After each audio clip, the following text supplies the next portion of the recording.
صلی اللہ تعالی علیہ وسلم۔ درود شریف کی بے شمار برکتیں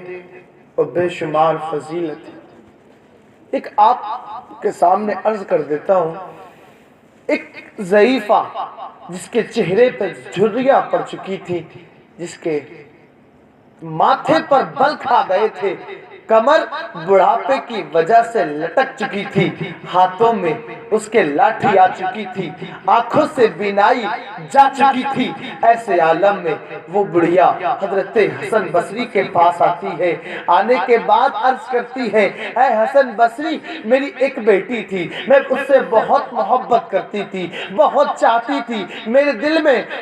دل میں اس کے لیے بہت پیار تھا، لیکن افسوس وہ آج اس دنیا میں نہیں ہے، لیکن میرا دل مچلتا ہے، میری خواہش، میری امنگ انگڑائی لیتی ہے، کاش میں اس کا چہرہ دیکھ لوں، کاش میں اس کو دیکھ لوں۔ میری ممتا اس کی محبت میں اتنی دیوانی ہو چکی ہے کہ اس کے چہرہ دیکھنے کی خواہش بار بار من میں آتی ہے۔ آپ تو اللہ کے نیک بندے ہیں، اللہ کی بارگاہ میں دعا فرما دے کہ رب عز و جل مجھے میری بیٹی کا چہرہ خواب میں دکھا دے۔ حضرت حسن بصری اپنے دونوں ہاتھوں کو بلند کرتے ہیں، دعا کرتے ہیں، دعا قبول ہو جاتی ہے۔ وہ بڑھیا، وہ ضعیفہ گھر پہنچتی ہے، گھر پہنچنے کے بعد اس کی آنکھیں جو ہی بند ہوتی ہیں، رات کا سناٹا چھایا ہوا ہوتا ہے، اس کی نگاہوں کے سامنے اس کی بیٹی کی ہولناک حالت ہوتی ہے۔ اس کی قبر کے اندر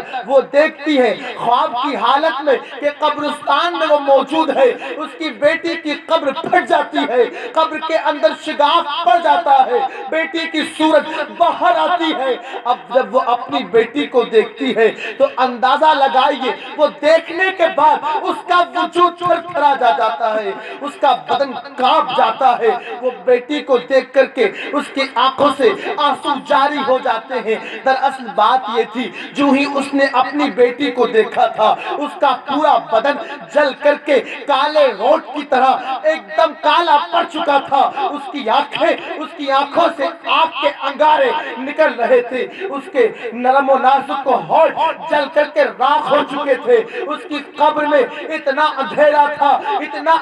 تھا کہ اندھیروں کی وجہ سے اس کی قبر کے اندر اتنی تیز آگ چل رہی تھی، اور آگ کا رنگ وہ سیاہ ہو چکا تھا، تاریکی تھی، اور قبر انگاروں کے شعلوں سے دہک رہی تھی۔ بیٹی کا یہ حال دیکھتی ہے، اس کے پورے بدن پر لوہے کی زنجیریں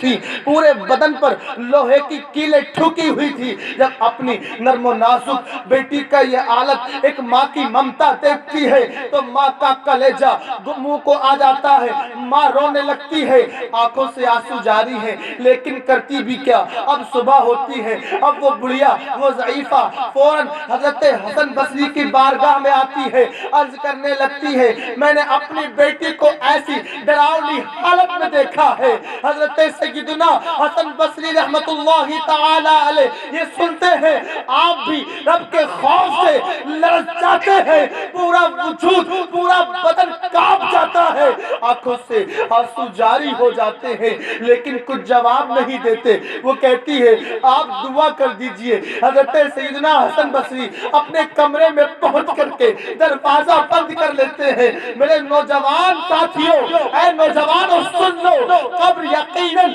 ہر ایک انسان کا گھر بننے والی ہے، قبر یقیناً ہم سب کو قبر میں پہنچنا ہے، ہمیں قبر کی تیاری ضرور کر لینا چاہیے۔ میرے عزیزان ملت اسلامیہ، غور کرنے کا مقام ہے۔ حضرت سیدنا حسن بصری اپنے گھر پہنچ جاتے ہیں، دروازہ لگا لیتے ہیں، وہ ضعیفہ واپس آ جاتی ہے، ایک رات گزر جاتی ہے، دوسری رات گزر جاتی ہے، حتیٰ کہ 7ویں رات میں اب وہ دیکھتی ہے کہ اس کی بیٹی کا وہی چہرہ سامنے ہوتا ہے، لیکن اب تصویر کے زاویہ بدل چکا ہے، اب رخ بدل چکا ہے، اب انداز چینج ہو چکا ہے۔ اب کیا دیکھتی ہے؟ اس کی بیٹی کا چہرہ نورانی ہے، اس کی آنکھوں سے روشنی نکل رہی ہے، اس کے بدن سے خوشبوئیں مہک رہی ہیں، اس کی قبر پوری گلاب سے معطر ہو چکی ہے۔ اب اس کا یہ انداز دیکھتی ہے، پاس میں نہر جاری ہے، تخت پر بیٹھی ہوئی ہے، سر پر تاج لگا ہے، اپنے بیٹی کا یہ انداز دیکھتی ہے